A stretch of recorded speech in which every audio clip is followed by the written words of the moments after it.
Hi friends, ഞാനിപ്പോൾ എൻ്റെ പുറകിൽ കുറച്ചൊരു ചെടി കാണാം. ലോക്കൽ ലാംഗ്വേജിൽ ഇതിനെ പറയുന്നത് മോളോക്ക എന്നാണ്. ഭയങ്കര ഔഷധ ഗുണമുള്ള ഒരു ചെടിയാണിത്. പണ്ട് കാലങ്ങളിൽ ലക്ഷദ്വീപിൽ പ്രത്യേകിച്ച് കവരത്തിയിലാണെങ്കിൽ കവരത്തിയുടെ തെക്ക് ഭാഗത്തൊക്കെ മൊത്തം കാണുന്നുണ്ടായിരുന്നു. പക്ഷേ ഇപ്പോൾ ഭയങ്കരമായിട്ട് കുറഞ്ഞിട്ടുണ്ട്. ഇത് ഈ ഒരു പരുവത്തിലോ അല്ലെങ്കിൽ ഇതിനൊക്കെ നല്ല പഴുത്ത പരുവത്തിലോ കാണും. നിങ്ങൾക്ക് ഇതിൻ്റെ കോമൺ പേര് പെട്ടെന്ന് കിട്ടണമെങ്കിൽ നോനി എന്ന് പറയും. പക്ഷേ ഞങ്ങളിവിടെ പറയുന്നത് മോളോക്ക എന്നാണ്. മോളൊക്കെ നല്ല ടേസ്റ്റ് എന്ന് പറഞ്ഞാൽ ഒരു ചവർപ്പ് ടേസ്റ്റാണ്, പക്ഷെ നല്ല ഔഷധ ഗുണമുള്ളതാണ് സംഭവം. നല്ല ഹൈലി എഫിഷ്യൻ്റ് ആയിട്ട് പൊട്ടാസ്യം ഇതിലുണ്ട്.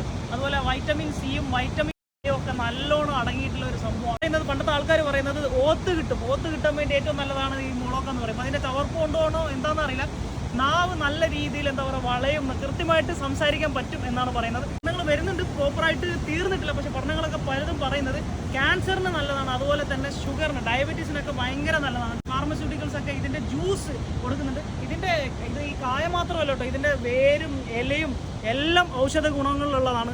അപ്പോൾ എന്തുകൊണ്ടും പണ്ടത്തെ ആൾക്കാർ എപ്പോഴും ഈ പറഞ്ഞ പോലെ ഇങ്ങനെ വരുമ്പോൾ ഇത് കാണുമ്പോൾ മോളൊക്കെ നല്ല പഴുത്തതുണ്ടെങ്കിൽ അതെടുത്ത് തിന്നും. എനിക്കിപ്പോൾ പഴുത്തമൊന്നും കാണുന്നില്ല, അല്ലെങ്കിൽ ഞാനും എടുത്ത് തിന്ന് കാണിച്ചു തന്നെ. അപ്പോൾ ടേസ്റ്റ് ഞാൻ പറഞ്ഞു, ഒരു ചവർപ്പ് ടേസ്റ്റാണ്. പക്ഷേ ഔഷധ ഗുണത്തിൻ്റെ കാര്യത്തിൽ വളരെ അടിപൊളി സംഭവമാണ്.